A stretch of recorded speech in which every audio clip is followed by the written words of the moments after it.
In time series econometrics, two model names often sound confusingly similar. Auto Regressive Distributed Lag, or ARDL. And Auto Regressive Moving Average, or ARMA.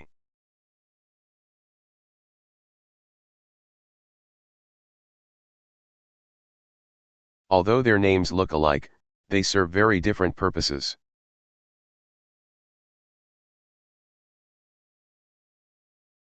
ARMA models are primarily statistical forecasting tools.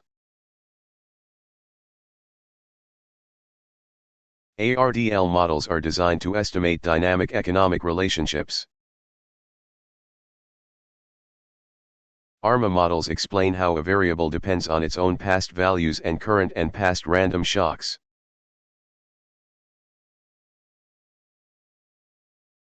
ARDL models explain how a variable depends on its own past values and on the current and lagged values of other variables.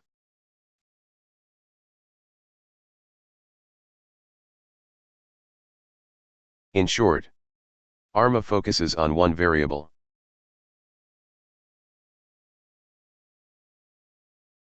ARDL focuses on relationships among variables.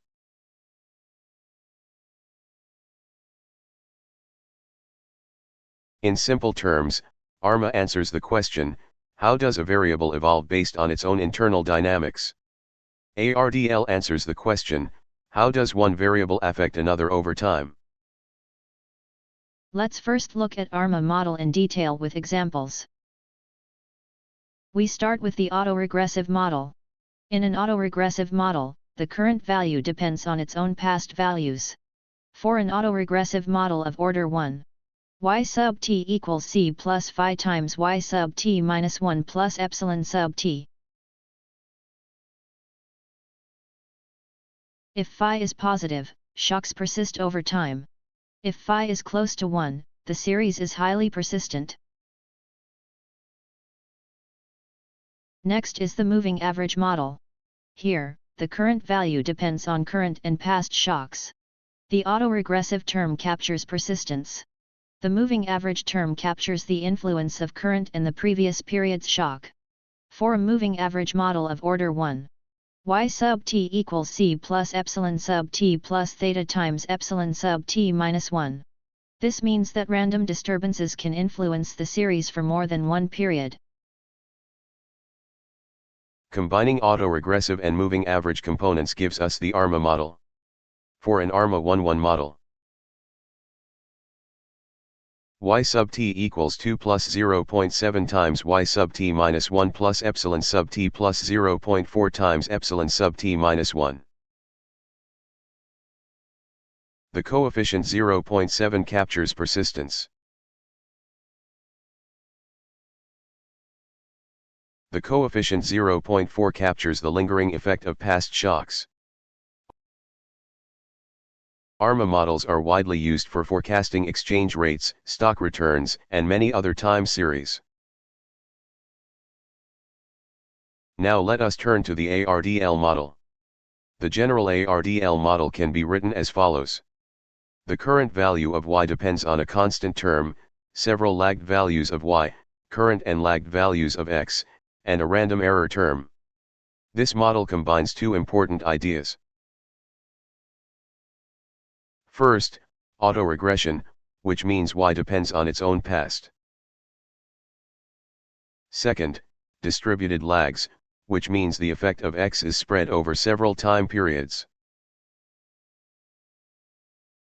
Suppose we estimate the following ARDL 1-1 model. Y sub t equals 0.5 plus 0.6 times y sub t minus 1 plus 0.8 times x sub t plus 0.3 times x sub t minus 1 plus u sub t. This equation tells us that y is persistent over time. The coefficient 0.6 means that 60% of last period's value carries into the current period. The coefficient 0.8 is the immediate effect of x. The coefficient 0.3 is the delayed effect of x from the previous period.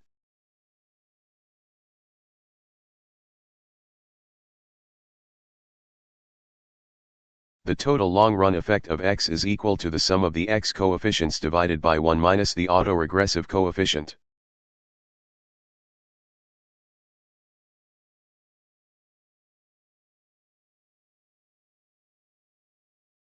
In this example, the long-run multiplier is 2.75. This means that a permanent 1 unit increase in x eventually raises y by 2.75 units.